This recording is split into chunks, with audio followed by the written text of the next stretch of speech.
बुरे काम का बुरा अंजाम। फितनल हिंदुस्तान का दहशतगर्द अफगानिस्तान में पुरस्कार तौर पर हलाक हो गया। गुल रहमान उर्फ उस्ताद मुरीद जाफर एक्सप्रेस हमले का मास्टरमाइंड बताया जाता है।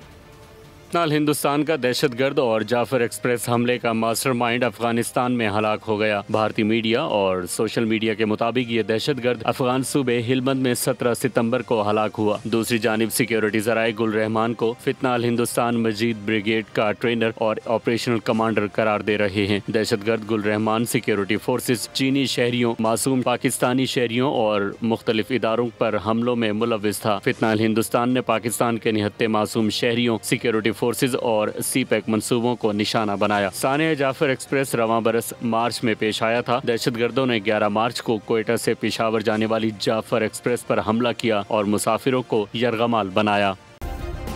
सब्सक्राइब करें और बेल दबाएं ताकि कोई खबर रह न जाए।